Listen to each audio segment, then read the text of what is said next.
ہمیشہ اچھائی کرنے والوں کے ساتھ ہی برا کیوں ہوتا؟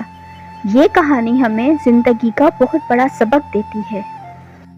ایک گاؤں کے سڑک کنارے ایک بہت پرانا درخت تھا جس کی جڑوں میں ایک سانپ نے گھر بنایا ہوا تھا۔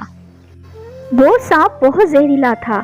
وہ اکثر سڑک سے گزرتے ہوئے لوگوں کو ڈستا تھا۔ اس کی وجہ سے کافی لوگوں کی موت بھی ہو چکی تھی۔ سانپ کے ڈر کی وجہ سے لوگوں نے اس سڑک سے گزرنا چھوڑ دیا تھا۔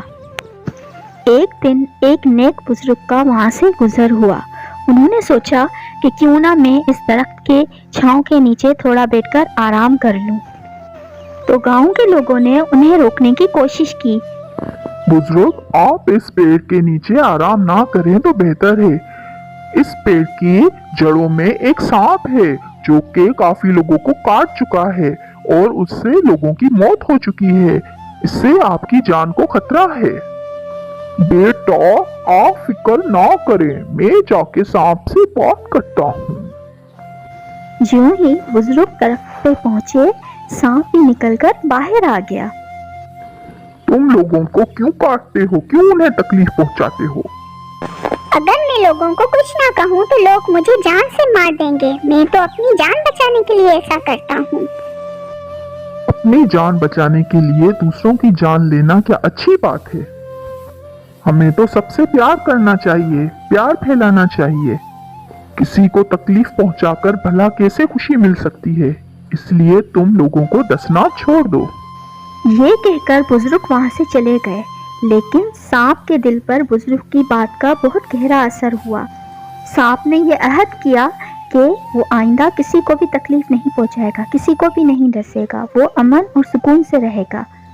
سانپ نے لوگوں کو ڈسنا چھوڑ دیا تھا، لیکن سانپ کی اچھائی کا الٹا اثر ہوا۔ لوگوں نے جب دیکھا کہ سانپ نے ڈسنا چھوڑ دیا ہے تو گاؤں کے لوگوں نے سانپ کو تنگ کرنا شروع کر دیا۔ اسے بلا وجہ پتھر مارتے، بچے اسے رسی سے باندھ کر پورے گاؤں کی گلیوں میں گھماتے۔ برے سلوک کی وجہ سے سانپ کی حالت بہت خراب ہو گئی تھی۔ اس کی ساری کھال ادھڑ گئی تھی اور اس کے جسم پر گہرے گہرے زخم پڑ گئے تھے۔ سانپ اس بات کو لے کر بڑا دکھی تھا۔ اس نے تو لوگوں کے ساتھ بھلائی کرنے کی کوشش کی تھی، لیکن لوگ اس کی بھلائی کا ناجائز فائدہ اٹھا رہے تھے۔ یہ اس کی زندگی کا سب سے مشکل ترین دور تھا۔ ایک دن دوبارہ اس بزرگ کا اسی گاؤں سے گزر ہوا۔ وہ دوبارہ سے اسی درخت کے نیچے آرام کرنے کے لیے بیٹھے تو ان کی نظر اس سانپ پر پڑی اور وہ دیکھ کر اس سانپ کو بہت حیران ہو گئے اور انہوں نے پوچھا، یہ تم نے اپنی کیا حالت بنا لی ہے؟ یہ تمہیں کیا ہوا ہے؟ کس نے تمہیں اتنا زخمی کر دیا ہے؟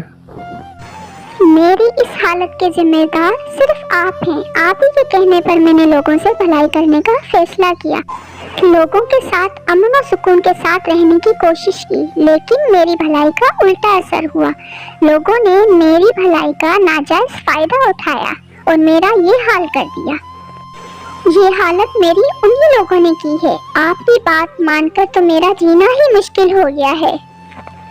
یہ بات سن کر بزرگ بہت زیادہ دکھی ہوئے اور انہوں نے کہا، تم میری بات کو صحیح سمجھ نہیں پائے۔ میں نے تمہیں یہ نہیں منع کیا تھا کہ تم اپنا دفاع کرنا چھوڑ دو۔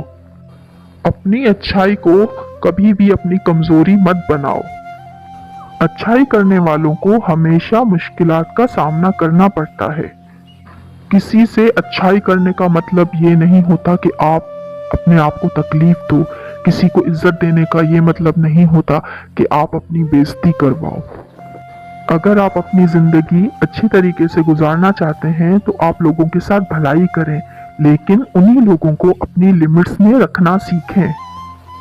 میٹھے ضرور بنیں، لیکن اتنا بھی میٹھا نہ بنیں کہ لوگ آپ کو کھا ہی جائیں۔